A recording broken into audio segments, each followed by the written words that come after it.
మా వీడియోస్ మీకు నచ్చినట్లయితే లైక్ చేయండి, షేర్ చేయండి, సబ్స్క్రైబ్ చేయండి. అందరికంటే ముందు మా వీడియోస్ మీకు చూడాలనుకుంటే కింద ఉన్న బెల్ ఐకాన్ని ట్యాప్ చేయండి.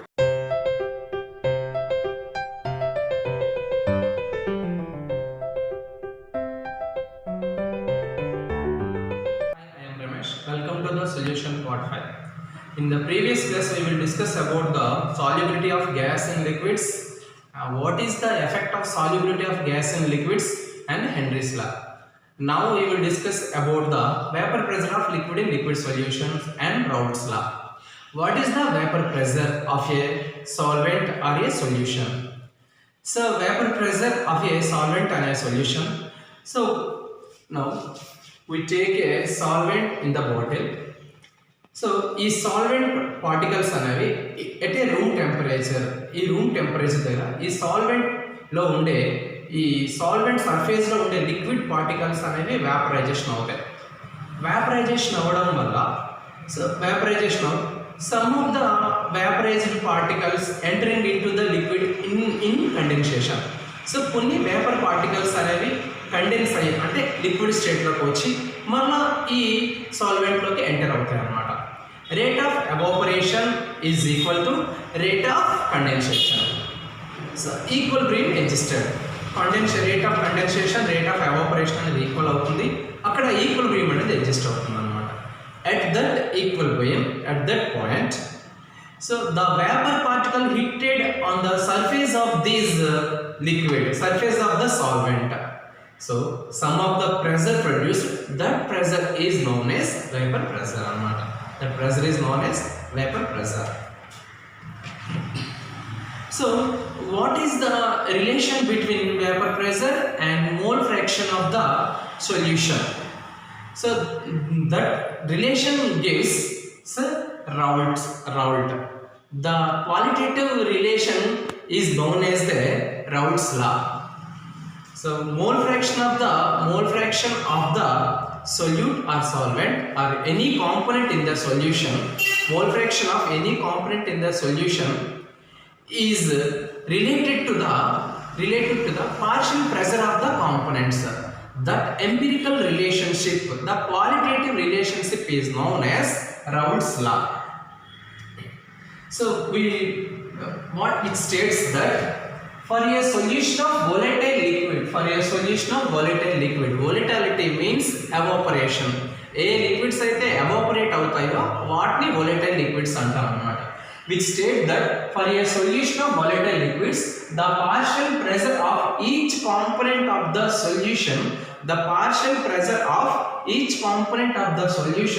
is directly proportional to its mole fraction present in the solution. Let us take a binary solution. The components are 1 and 2. These two components are volatile component. The solute and solvent in the solution are volatile components.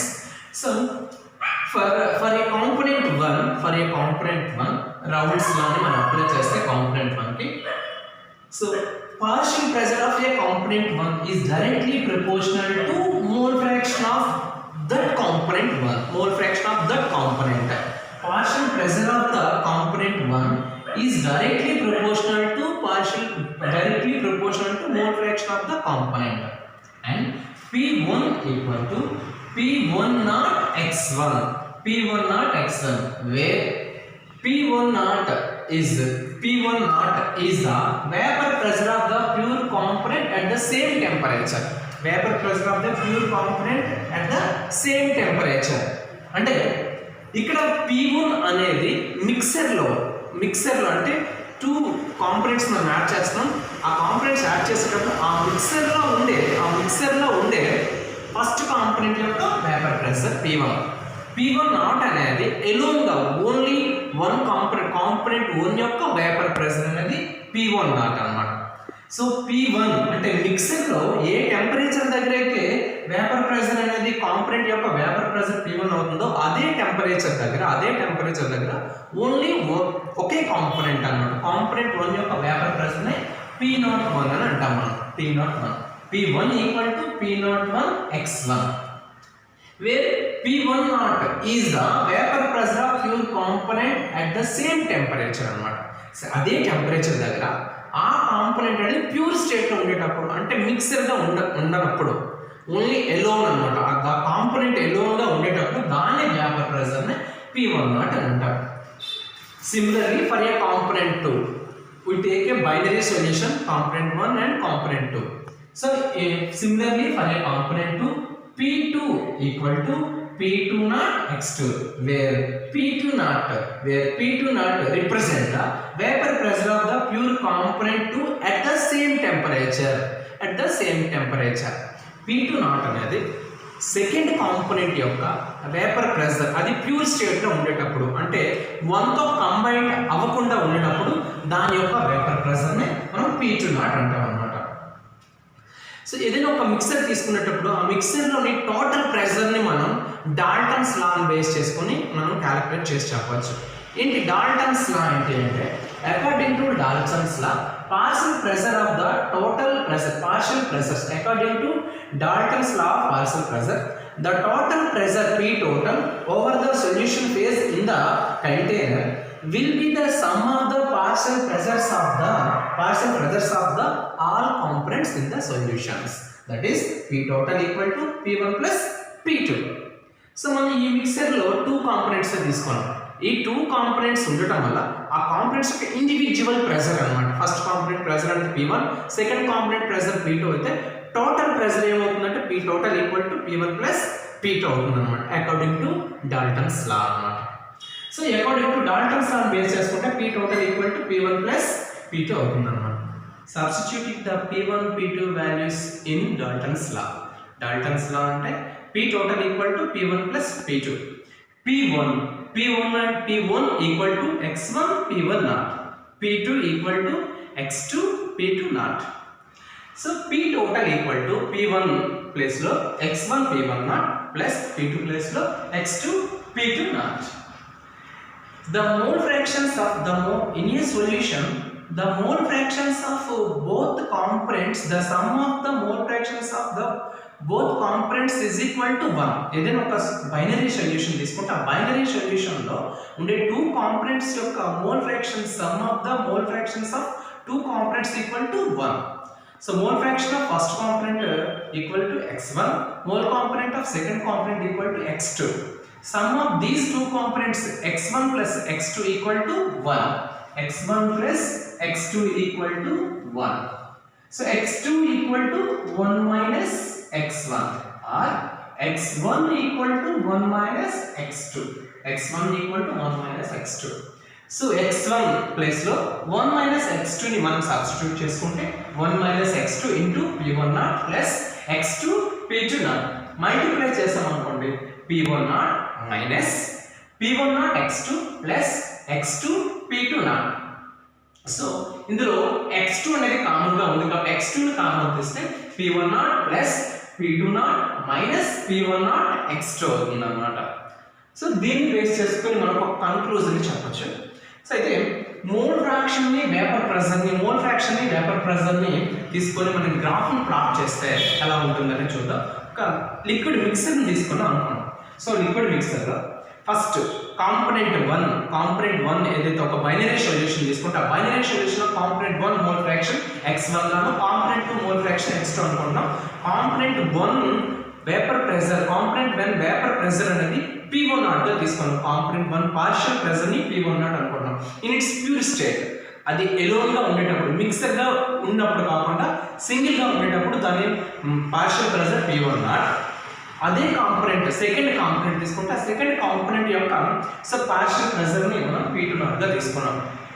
So x axis పైన mole fraction, y axis పైన vapour pressure మనం తీసుకొని graph plot చేస్తే x1 equal to 1, x2 equal to 0.